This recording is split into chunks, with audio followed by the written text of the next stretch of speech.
Ready? Yep. Hi Helen, I'm so glad we took the time to do another progress exam, and like before, the results are very good. But before we go over that, I want to ask you, how are you feeling physically? Great.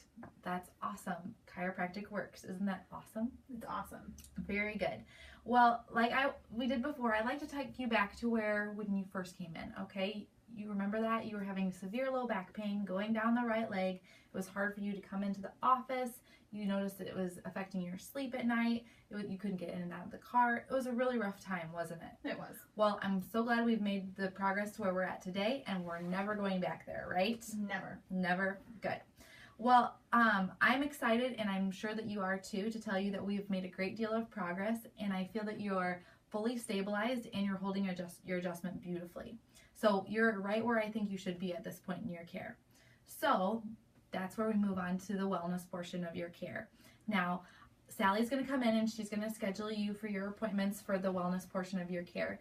All you need is 12 visits to keep you properly stabilized for the year. So you'll be coming in one time a month. And again, this is just to keep your spine properly stabilized and to prevent things from happening in the future. Now, it's impossible for me to know if you go cross-country skiing or, are moving or doing something that may injure yourself. So if anything like that happens, please feel free to call in and we'll get that taken care of and get you back on track. Okay? Okay. But as long as you're sticking with your normal activities, I think 12 visits is just what you need to keep you stabilized.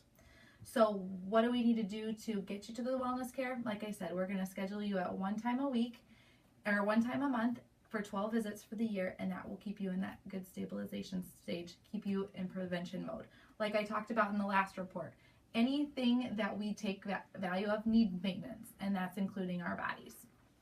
Now, at this portion, I like to kind of compare your health to your wealth, okay? Okay. Any financial advisor is going to tell you that you need to save for retirement, right? Mm-hmm. Well, the key is to how much to save, or to make sure you save enough. You don't want to outlive your retirement because you can't go back to work at 92. The same thing goes for your body. You don't want to outlive your mobility. You want to have the ability to walk, play, enjoy your time with your family, and we need to make the proper steps for prevention and maintenance to get you to that point, correct? Mm-hmm. As you know, we are living longer, as people are living into their 90s and into their 100s even. So we want to make sure that while all those years that we are alive, that we are living and that we're, being able to do things with our families and travel and enjoy that time. Statistics show that the number of people 65 and older is expected to double by 2050.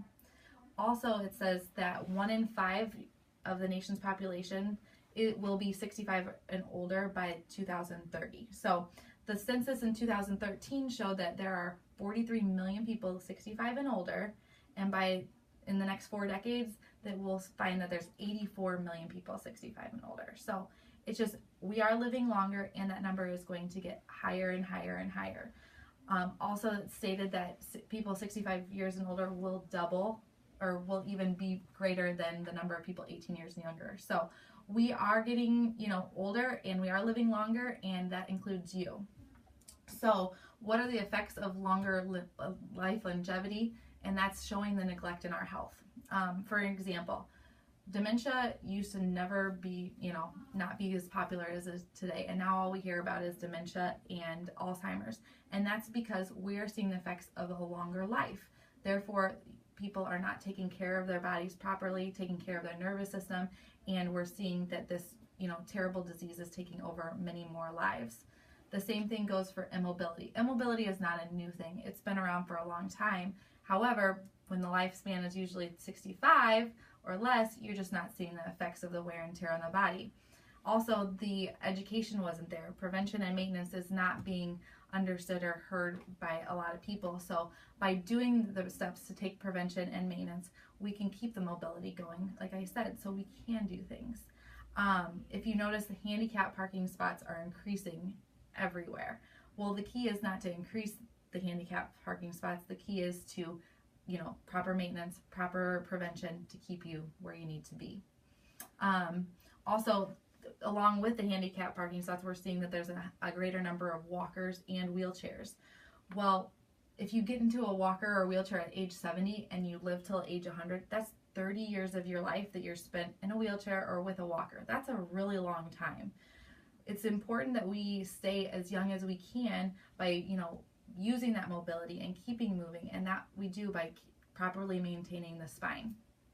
So the best investment that you can do for your body and your life is to listen to the recommendations of the doctor of chiropractic and enjoy the life while you're living it. Okay? Okay.